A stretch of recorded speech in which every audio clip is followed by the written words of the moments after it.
নেতার মুক্তি চেয়ে হরিনাম সংকীর্তনের আয়োজন করলেন তৃণমূল কর্মীরা। গরু পাচার মামলায় অভিযুক্ত বীরভূম জেলা তৃণমূল সভাপতি অনুব্রত মণ্ডলের মুক্তির জন্যই এই অভিনব প্রয়াস। এই যে হরিনাম কীর্তন এখানে আরম্ভ হয়েছে জানো, উপলক্ষটা কি? নাম তো হবেই, তবে এই উপলক্ষে এখানে হচ্ছে যে আমাদের তোমরা অনেকেই জানো বীরভূমের তৃণমূলের সভাপতি ছিলেন অনুব্রত মণ্ডল, যার নাম আমরা কেষ্টদা বলে ডাকি, বুঝেছ? সে আজকে বন্দী হয়ে আছে।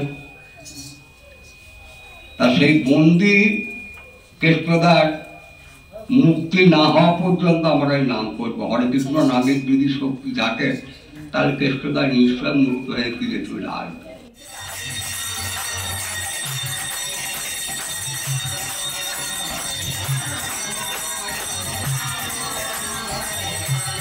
নানা রকম মনস্কামনা সিদ্ধির জন্য কীর্তনের আয়োজন করার চল রয়েছে, কিন্তু নেতার মুক্তির জন্য কীর্তন, এমনই এক অভিনব আয়োজন বীরভূমে। গরু পাচার মামলায় তিহার জেলায় বন্দী অনুব্রত মণ্ডল। তার মুক্তির দাবিতে সাঁইথিয়া 10 নম্বর ওয়ার্ডের একটি ক্লাবে যুব তৃণমূলের তরফ থেকে হরিনাম সংকীর্তনের আয়োজন করা হয়। যুব তৃণমূলের তরফ থেকে জানানো হয়েছে, অনুব্রত মণ্ডলের মুক্তি পর্যন্ত এই হরিনাম সংকীর্তন চলবে। যতদিন না কেষ্টদা বেরোচ্ছে ততদিন পর্যন্ত চলতে থাকবে।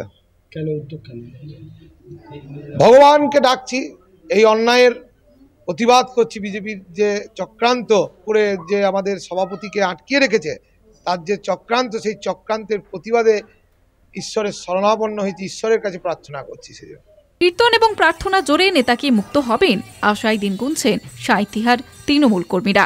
সামনে লোকসভা নির্বাচন, আর সেই লোকসভা নির্বাচনে যাতে অনুব্রত মণ্ডল মুক্তি হয় এবং যেভাবে অনুব্রত মণ্ডল ভোট করে বিধানসভা লোকসভা, তেমনই যেন সেই লোকসভা ভোট করে 2024-এ, এমনই দাবি নিয়ে হরিনাম কীর্তনের আয়োজন করেছে যুব তৃণমূলের তরফ থেকে। সাঁইথিয়া থেকে ক্যামেরায় নীল ঘোষালের সাথে চন্দন কর্মকার, কলকাতা টিভি।